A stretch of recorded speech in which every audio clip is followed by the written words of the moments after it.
Au Cyclofficine, on essaye de faire nôtre le slogan assez vieux déjà qui dit qu'il faut penser global et agir local.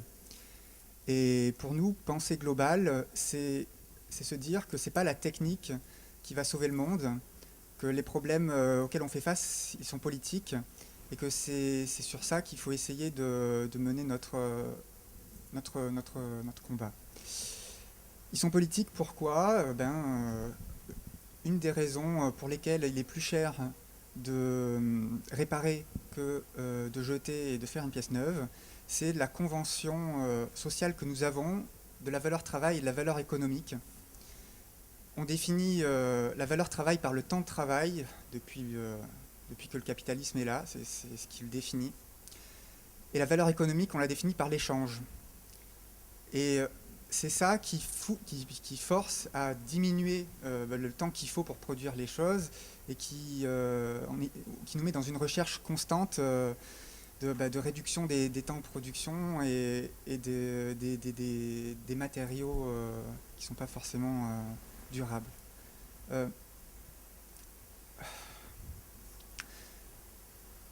Alors que face à ça, dans la cyclo-officine, on fait du bénévolat et du salariat.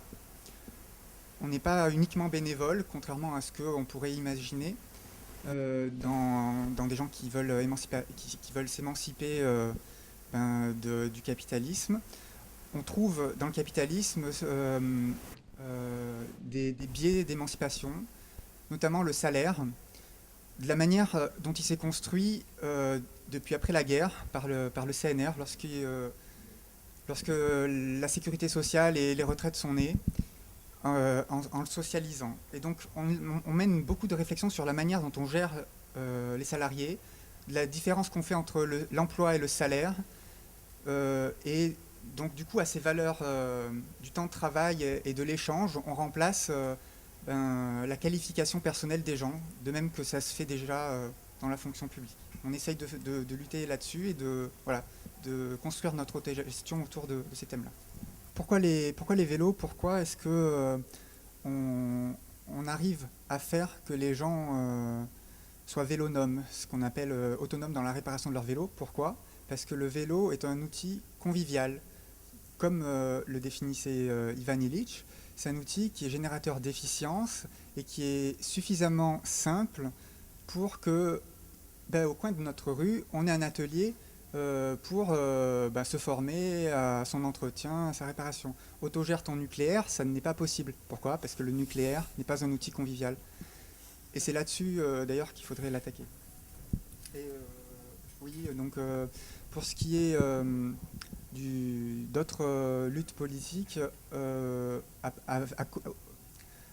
à nouveau, on ne pense pas que c'est simplement la technique qui est importante, c'est aussi la politique.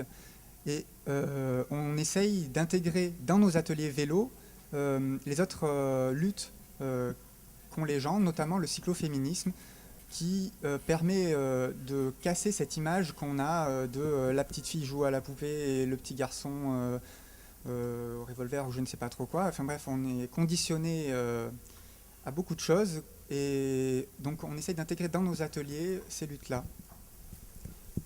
J'ai bien aimé votre remarque, madame, sur l'idée du fait que quand vous attendiez en bas pour réparer votre machine à café, mais c'était pas une attente dure. C'est-à-dire que si vous venez réparer votre vélo un samedi après-midi à l'atelier, il faut être un peu patient. Parce qu'il y a du monde, il n'y a pas assez d'outils, parce que... Voilà, mais c'est pas grave, vous discutez avec votre... Voilà. Et ben, il y a ça. Donc l'autoréparation, c'est aussi ça, c'est vous discutez avec votre voisin, vous apprenez qu'il participe aussi à telle autre association, telle autre... Et puis qui répare aussi ses machines à café. Sur commentréparer.com. On est dans un système où le pouvoir économique est lié au pouvoir politique. C'est des gens qui sont les mêmes. Et faire des lobbies, ça me paraît voué à...